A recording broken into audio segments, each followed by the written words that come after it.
நண்பர்களே, சகோதர சகோதரிகளே, குழந்தைகளே, இளைஞர்களே, நான் லில்லி பியஸ் மார்டி. இன்று மே மாதத்தின் முதல் நாள். 2025 மே மாதம். இது இன்று மேரியின் ரோஜாப்பூவின் பிரார்த்தனை. இன்றைய புனித ஜோசப். நாம் ஏன் ஜேஷ்டமாக்கப்பட்டோம்? ஆண்டிலிருந்து. இதற்கெல்லாம் இறைவனின் வேண்டுகோளை நாங்கள் ஒருபோதும் ஏற்றுக்கொள்வதில்லை. ஜேஷ்ட மாதத்தின் சூடான கோடை நாளில் என்ன செய்தாலும். சமீபத்திய ஆண்டுகளில் போப்பின் உடல்நிலை கவலைக்கிடமாக இருந்தது. இந்த ஆண்டின் தொடக்கத்தில் இரட்டை நிமோனியா உட்பட சுவாச பிரச்சினைகளுக்காக அவர் பலமுறை மருத்துவமனையில் அனுமதிக்கப்பட்டார். அவரது நோய்கள் இருந்தபோதிலும் அவர் தனது கடமைகளில் சுறுசுறுப்பாக இருந்தார். மரணத்தின் தவிர்க்க முடியாத தன்மை மற்றும் அதற்கு தயாராக வேண்டியதன் முக்கியத்துவம் பற்றி அடிக்கடி பேசினார்.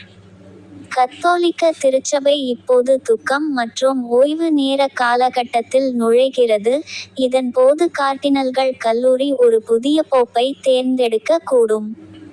முதல் பைபிள் வசனம். ஏசாயா அதிகாரம் 43 வசனம் எண் 19 இல் கூறினார். இதோ, நான் ஒரு புதிய காரியத்தை செய்யப் போகிறேன், இப்போது அது நடக்கத் தொடங்குகிறது, நீங்கள் அதை உணரவில்லையா?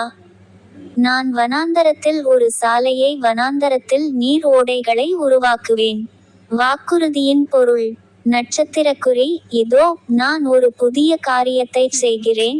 இது கடவுள் தனது மக்களின் வாழ்க்கையிலும் உலகத்திலும் தீவிரமாக ஈடுபடுவதை பற்றிய அறிவிப்பாகும். கடவுள் கடந்த காலத்தால் மட்டுப்படுத்தப்படவில்லை என்றும் எப்போதும் புதிய படைப்பாற்றல் மற்றும் மீட்பின் செயல்களுக்கு தகுதியானவர் என்றும் இது வலியுறுத்துகிறது.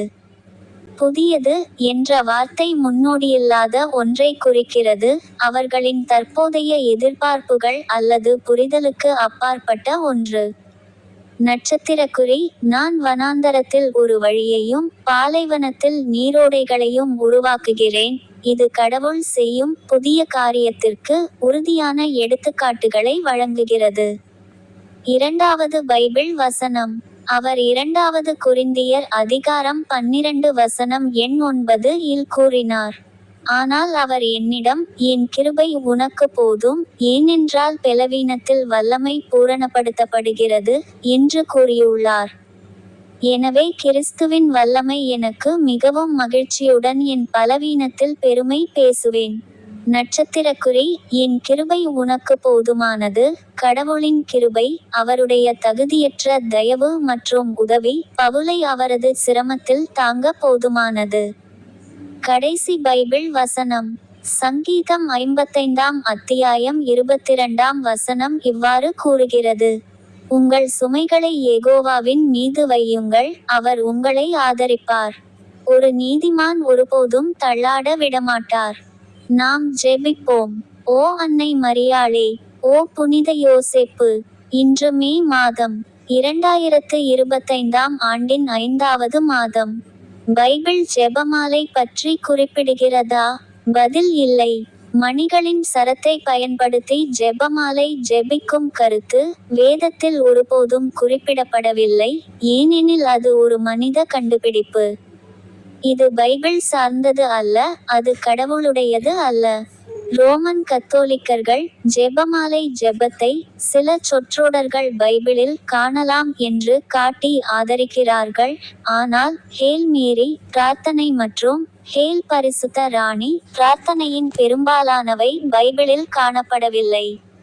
உண்மையில், பிரார்த்தனைகளின் சில பகுதிகள் வேதாகமத்திற்கு முரணானவை மட்டுமல்ல, அவை முற்றிலும் மதவெறி கொண்டவை. எனது யூடியூப் சேனலை பார்வையிட மறக்காதீர்கள்.